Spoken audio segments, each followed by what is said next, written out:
and welcome to CEO Insights, the program that interviews general managers, senior people within business here in Vietnam. I'm your host, and my name is Leon Shears. Today I'm real happy because delighted to be able to introduce Mr. John Gardner, who is the general manager of the Caravelle Hotel here in Ho Chi Minh City. And the Caravelle is one of the landmark five-star hotels, and it's a delight to be in this very nice room. John, nice to see you. Thank you for being here. Thank you, Leon. Good to see you again. Yeah. Start real simple, and that's why are you in Vietnam? Because you come originally from New Zealand, right? Correct. But I've left New Zealand nearly 30 years ago. Whoa. 10 years in Australia and close to 20 or 19 years in Asia. So a long time in Asia. Before this I was in China for 6 years, but I've also worked in Thailand, Cambodia, Indonesia, Singapore. So now Vietnam. Are you pleased with the move? Absolutely, and that's why I've been here for coming up to 8 years, because I really enjoy it. I really enjoy working with Vietnamese people. I enjoy the buzz of Saigon, and I like the community here, the expat community and the local community, and it's a really nice time to be here. So I think, as they say, that Vietnam's a real easy place to live, but work has its challenges. Well, I think I've worked in some more challenging places than Vietnam, but I think what makes it a bit easier here is working with the Vietnamese people. I find very pleasant, and I enjoy that, and that's one of the large reasons why I like it. Yeah. It is the reason I moved to Vietnam, the people. Very important. And what were you doing in New Zealand? That's going back a bit, Leon. I had restaurants in New Zealand. I was in the restaurant business. I had my own restaurants, and for a number of years I had developed these restaurants, worked for restaurants as a chef, and at the ripe old age of 30, sold the restaurants and moved to Australia, and really couldn't decide what I wanted to do. I didn't really want to get back into the restaurant business again. It's very, very hard work. And just happened to apply for a job working for a hotel company, a small hotel company in those days in Western Australia. And for whatever reason they accepted me. And then it moved on from there. Right. And now you're general manager, the ultimate position in a hotel. Yes, although I've been a general manager now for a long time, so I guess I take it in my stride somewhere. Yeah. And I enjoy that role. I really do. I find it challenging because I'm able to get involved in very many aspects of the hotel operation, well, all aspects of the hotel operation. So that involves food and beverage, rooms, housekeeping, front office, finance, sales and marketing, engineering. So I'm a sort of have to wear a lot of hats at times. Interesting, because as a hotel visitor, I always thought that what a general manager did was just sort of walk around and say hello to people. I wish. my problem is I never have enough time to do that. But so you actually did choose hospitality as a career? Absolutely. Having said that, I sort of fell into it.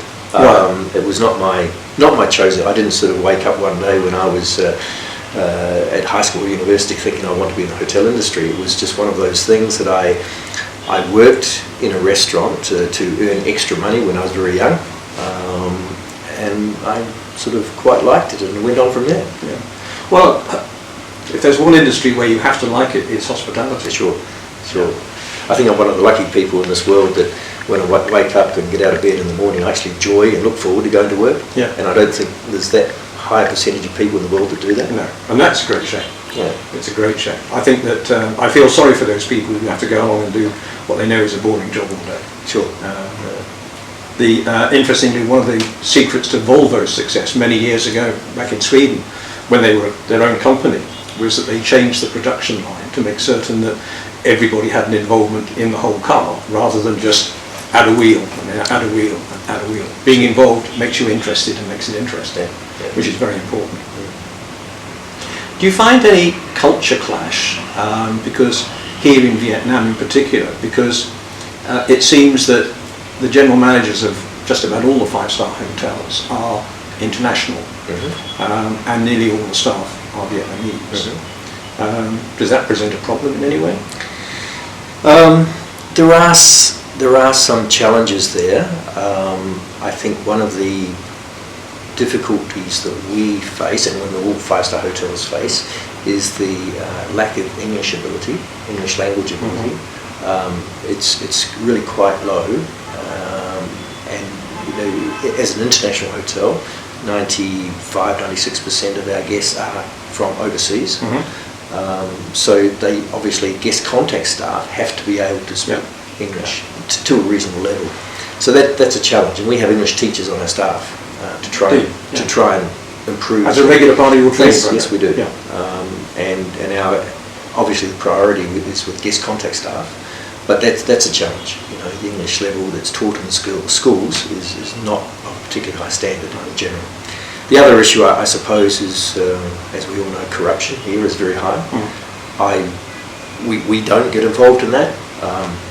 Whether it goes on here in the hotel behind my back, I really can't say, because I refuse to get involved at all.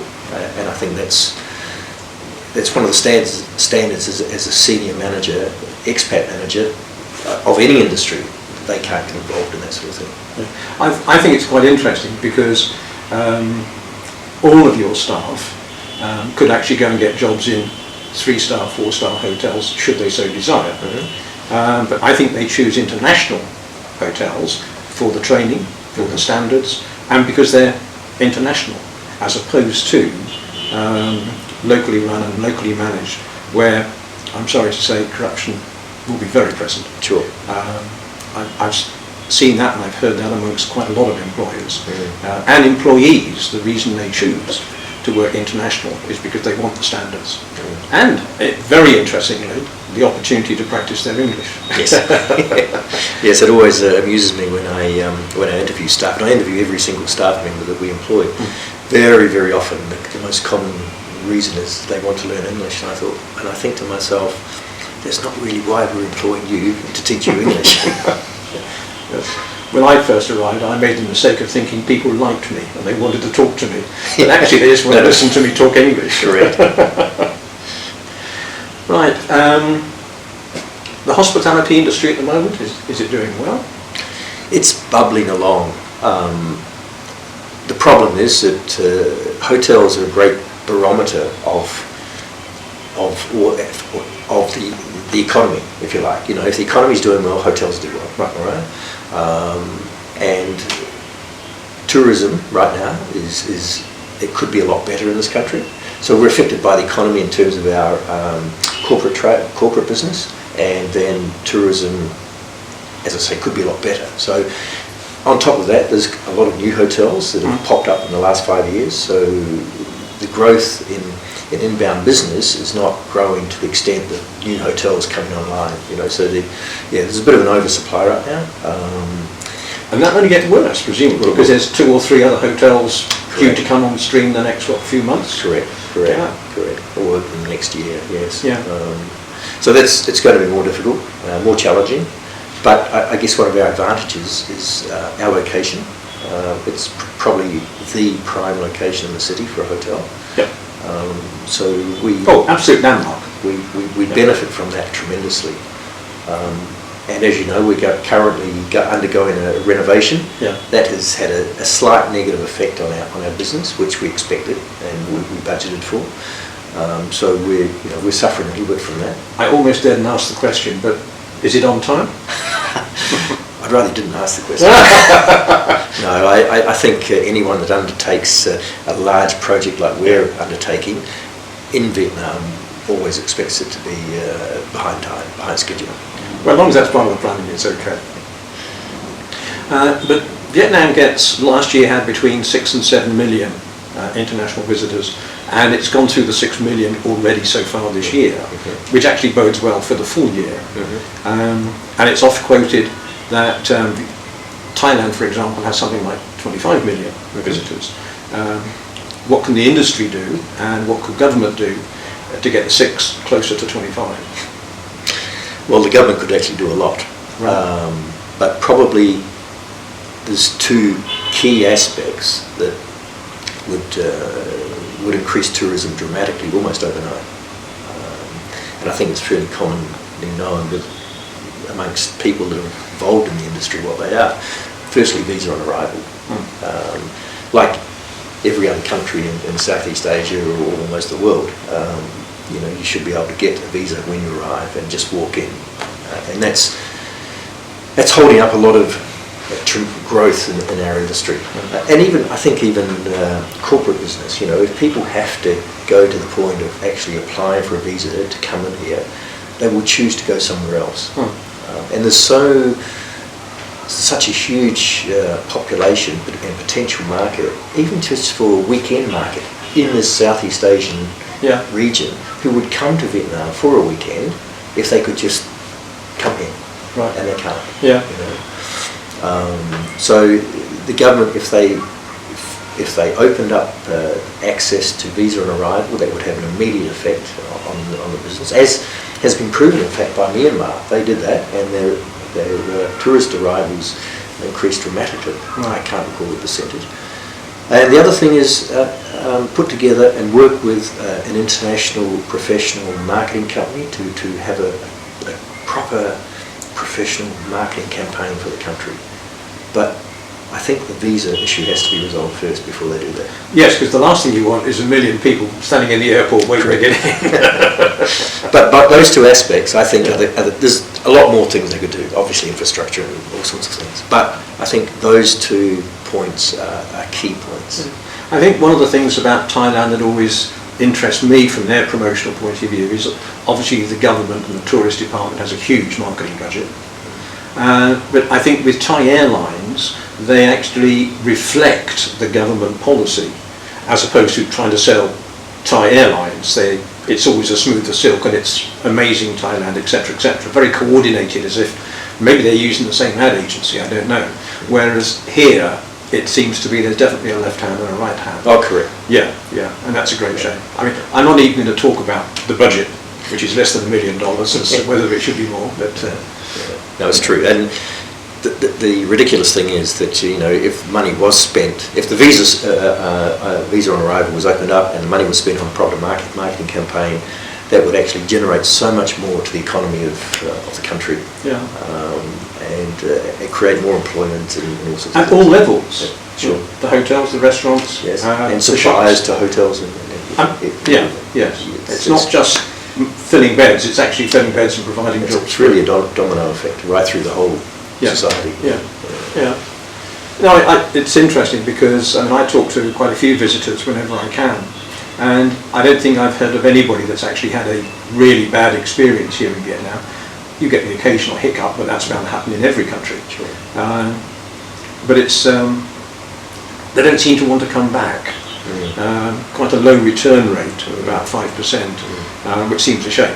But that's quite likely down to the visa on arrival. I wouldn't want to go through that. I've been through that experience myself, and wouldn't want to do that again.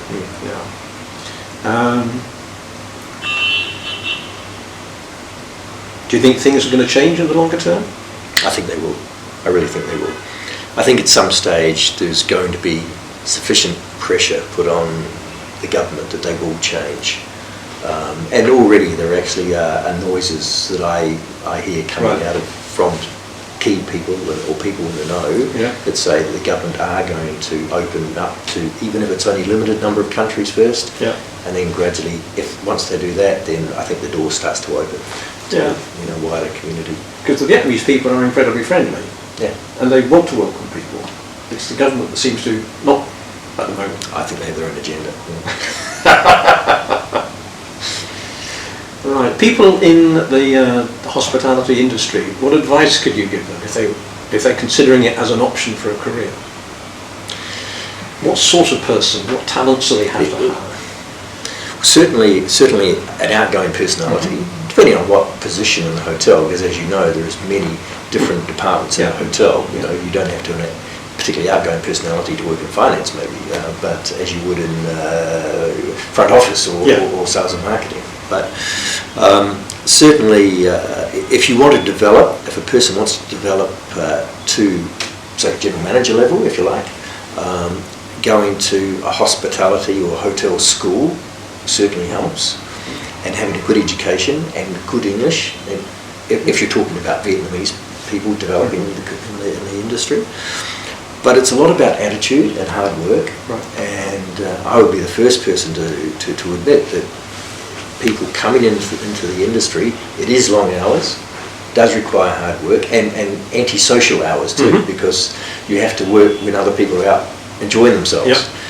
The other thing is attitude, really is. You've got to have a positive, really positive attitude to work and to be successful in the hotel industry, because it's hospitality after all.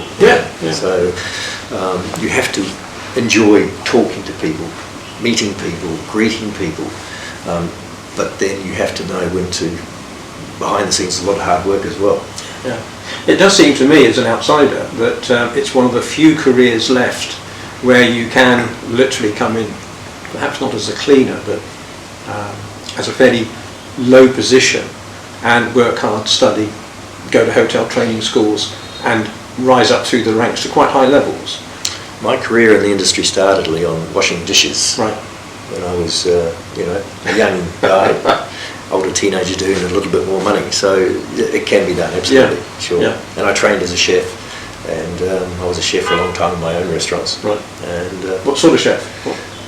What did you cook? Was it a specialty restaurant? No, not a specialty restaurant, just a generic restaurant.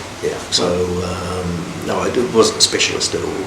But then moved out of there, and I enjoyed the administration side of it better. So that's hence general manager. On your website you have vision and values, and I'm not going to ask you to name them, but I'd be interested in who wrote them, because having read through them myself, I do actually find them really quite nice, and it's good to see that you're setting standards by which you can be judged, and they're public standards, because they're on your website. Sure. We put a lot of weight on our vision, values and mission, and how we go about it. So what we did, and this was approximately 8 months ago, we decided to revive them. The management team all got together for a weekend, locked ourselves away for a weekend. We had a bit of a team building thing. Got a facilitator in that has done this before for other companies, and we just did all sorts of activities. We pulled them all apart, put them all together, and massaged them, and at the end of the weekend we came out with our mission, vision and values. And it took a long time to get, a full weekend, solid weekend to finally get them together. But that's good, because it gets commitment from the team. Yeah, sure, and that's the idea. It's got to have the buy-in from the team, and they've got to promote it within their departments. But it was more than just department heads, actually. We extended it down to the number twos in the departments as well. Right. So it was quite a big group of about 20, 25 people who all got together, and we did all these exercises in the team building as well. So it was fairly extensive. And the Caravelle is sort of unique, apart from being really unique, of course. But amongst the five-star hotels, I think it's the only one that's not part of a big chain. You're part of a family of similar-minded hotels. Correct. Does that work well? It has its advantages and disadvantages. The advantages are that we can actually do our own thing. We can very quickly respond to the market. We can set our own standards, although they are international standards, and we can see what the other the big boys of the hotel world are doing in the city, and we can follow them. We can do something different. We can change things, and it's not someone from head office telling us what we have to do. Sure, our owners are concerned, and if they don't agree with what we're doing, they will tell us. But we have a huge amount of autonomy compared to the Sheratons and the Park Hyatts and the Intercons of this world. So they presumably work to a brand Bible. Well, they do. Absolutely they do. And I've worked for those chains before, so I understand it fully. So that's the advantage. Disadvantage is when people come to Vietnam on holiday or corporates, if they've never been here before, they don't. Caravelle, what's that? They don't know. So that their expectations are, they're not sure. So some people would stay maybe at one of the other brands because they know that the standard is going to be at least a certain level. Yeah, it's quite interesting. When I googled Caravelle, I just put Caravelle. I didn't have to write anything else, because presumably this is the only hotel in the world called Caravelle. It's not, you know. Oh, I was in Venice about 3 years ago, and I just happened to be walking along one of the little streets in the middle of Venice, and there was a Caravelle hotel and restaurant. well, how extraordinary! But seriously, in Google, you just you don't even finish writing in Caravelle, and you come up number one. Yeah. Any idea how it got its name? Yes, absolutely. When it was built back in 1959, it was a joint venture between Air France, Catholic Church, and 2 local entrepreneurs. And Not exactly the mix you expect for a hospitality venue. No. Oh, yeah. Anyway, at the time of the opening, in Christmas Eve, 1959, well, obviously it was before that, Air France was launching its then jet called the Caravelle. Oh, And so they then decided that they would then name the hotel the Caravelle, because they were part owner, and in those days their office was actually on the corner where our Domcoy entrance is now. And they've since moved along Domcoy. So that's how it got its name. that's really interesting, because it's a nice name, isn't it? Yeah. Yeah. It doesn't seem contrived. It seems as if it's a fairly natural name. And I think my final question is going to be, what do you expect to be doing in the next 5 years' time?